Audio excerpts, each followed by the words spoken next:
Right. Today I'm talking to my dad, Barry Green, in order, I guess, for some perspective of things today by looking back on lives around our family's history. So, Dad, born in 1947. That's right, 73 years ago. Yeah. So, I'm an old man, Luke. when you look at today's sort of thing, like it's going to take a decade.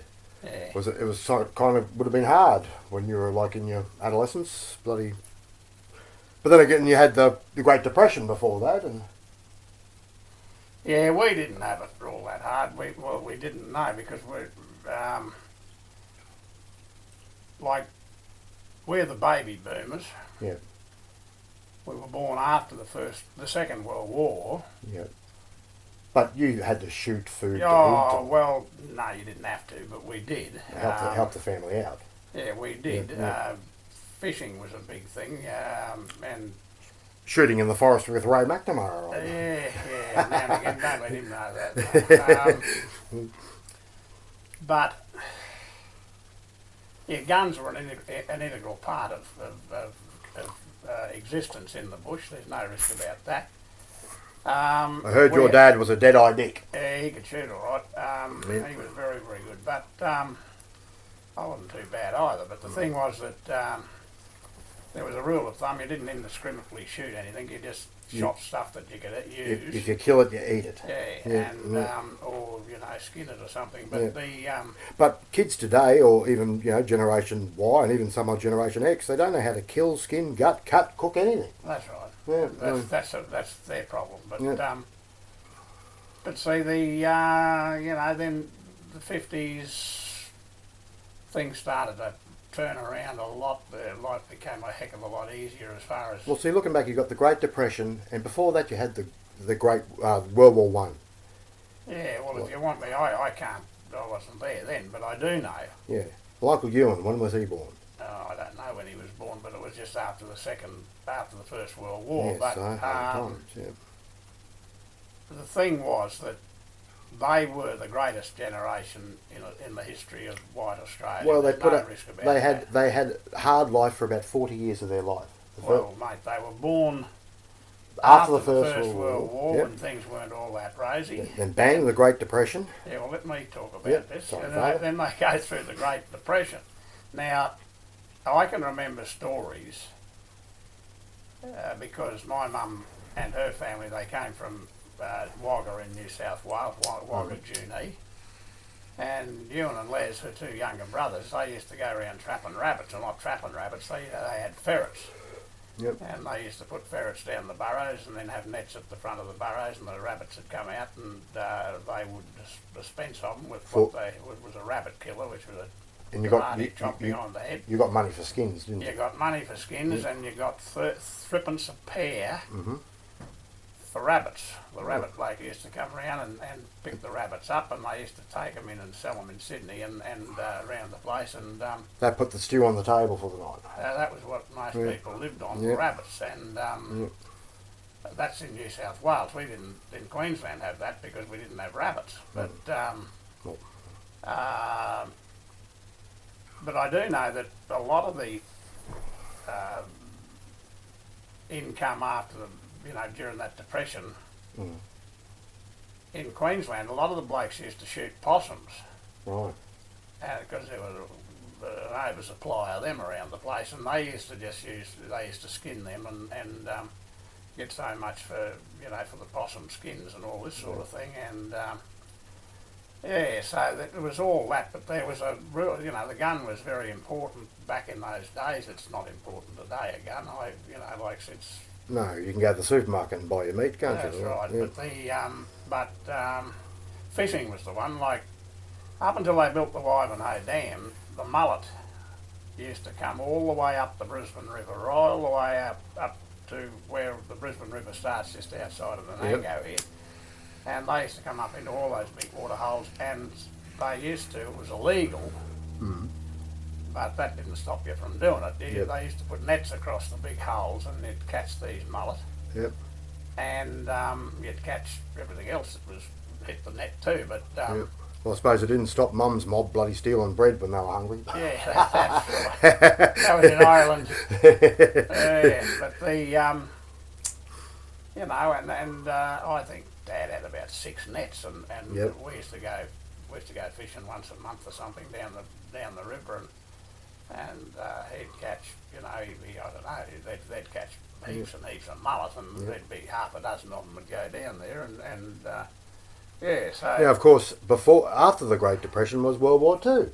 yeah, that's right, and that's why I was Yeah. saying that generation of my mum and dad, and Their parents. they were the great generation of Yep. Australia, and because they were born after the war, they went through the Depression, Yep. and then they got World War saddled up Two. with World War Two, which was an absolute, you know, it was terrible, and And then the conflicts and the Korea and just that terrible. Korea and all that Yep. as well, but that wasn't anything like the Second World War. No, that was a world war. Yeah, yeah.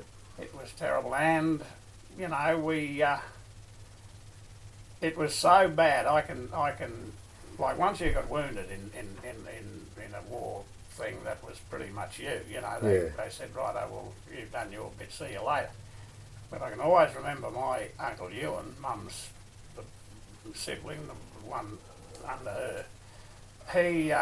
He was in the AIF and he was in New Guinea, and he got shot in the knee. Mm. And they took him back to Brisbane and fixed him up and sent him back again. And his first skirmish he got into was Shaggy Ridge. And Who's this again? Sorry. Eh? What relative is this? This is Ewan. Okay. And Shaggy Ridge was one of the battles that you don't read about it like you read about Kokoda, but it was one of the battles that turned things around. And he was telling me there one day, just prior to when he died, he was telling me that the Americans said that they couldn't take Shaggy Ridge because they couldn't get planes in, and the Japanese had these big machine gun things up there, and they were doing a heck of a lot of damage, and they couldn't shift them because the Americans said, well, we can't get planes in. And the Australians then had some big guns, and they were 17 mile away, Luke. And they said, no, we'll hit them with these big guns, and they did. And I can still remember Ewan saying to me, as we were going up the hill, you could hear the shells whistling over your head. And you never got treated for that PTSD or the post-traumatic stress, I like don't think so. shell shock they called it back then. But Yeah. poor Uncle Ewan screaming out in the middle of the night, you know. Yeah, that's right. Yeah, But they were Get tough. out, Aussie! Get They out, were Aussie! tough. They were tough men, and you know, I said to him there one day, I said, did you fight with the Americans? And he said, yes, I did. And I said, well, they any good? He said, yes, they were. He said, don't make any error about that. He said, the Americans in New Guinea were very good soldiers. And They saved our bloody... well, they did, but you know, it was our blokes that turned them. We turned them round, the Japanese, we stopped them in New Guinea on the ground. We stopped them at Kokoda and places like this, but it was the American Navy that you know, when they were phenomenal, and they sort of drove everything back, and no, it was... And though how shocking it was, it really put a halt on things when they dropped that bomb. Oh, of course it did. You know, that really just went, you know, like... There'll always be conjecture as to whether that was necessary. But that war would have went on for another 10 years if they didn't drop that bomb. Oh, I don't know, Luke. I don't know. I really don't know. I But wasn't born. But the thing is, not condoning it. Not just. I just think, bang! It woke everyone up. You know. no, it didn't wake up. Well, yeah, and I think what it probably has done, those two bombs, what they did was make sure that things had to be... Well, we've never had a third world war because of everyone realised nuclear how weapons, deadly that nuclear weapons are, And I don't think that even the Americans were prepared for what an actual atom bomb could fucking do. You know? Yeah.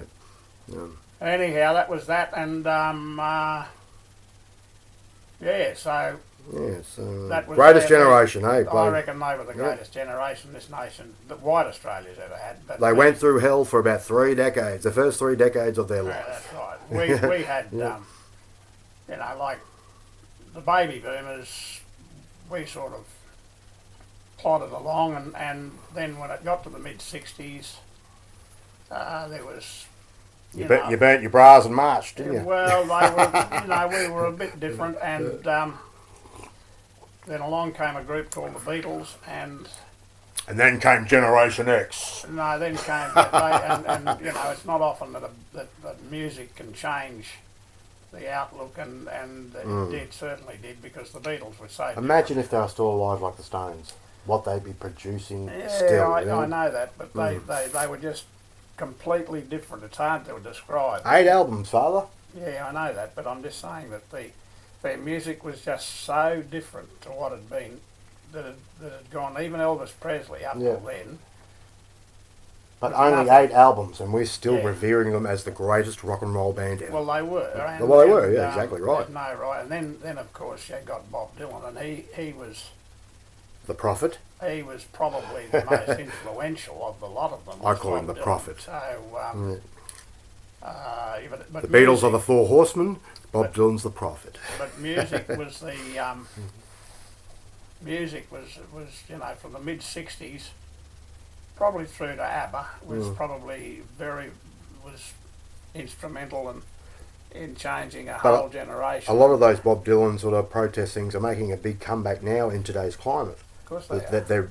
It's the same songs, but they're just they're taking another meaning onto their, it's blowing in the wind, and times are changing, and getting a bit off course, but anyway. But no, we were changed by music, and my generation were pretty spoilt, really, because we... 1955, bang! We changed the world. There's no risk about that. We changed the outlook of politics. We changed the... So when you were 12, the Everly Brothers, Chuck Berry, and all that came out. Yeah. Rock and roll. But it was never the influence that the Beatles had, and... but they came out 10 years later. That is correct. Yep. And they were just so different, and you can't even emulate them. You know what I mean? Like they were all geniuses. Like even Ringo Starr, he was left-handed. That's why most of his drum beats are hard to master, because he's doing it all backwards, because he was left-handed. No, he was good. And they were a great band, but yeah, you're right. And as you said, 8 albums, and yet they were still talking about the 8 best albums that were ever. Sex Pistols released 1. And we're still talking about them 43 years later. That's right. Yeah. Anyhow. Yeah. So anyway, we're getting a bit off course. Obviously, the time 12 minutes 55. We're going to leave it at 10. But just shooting the breeze with Dad might make it a bloody weekly or monthly thing. Okay, thank you. Bye.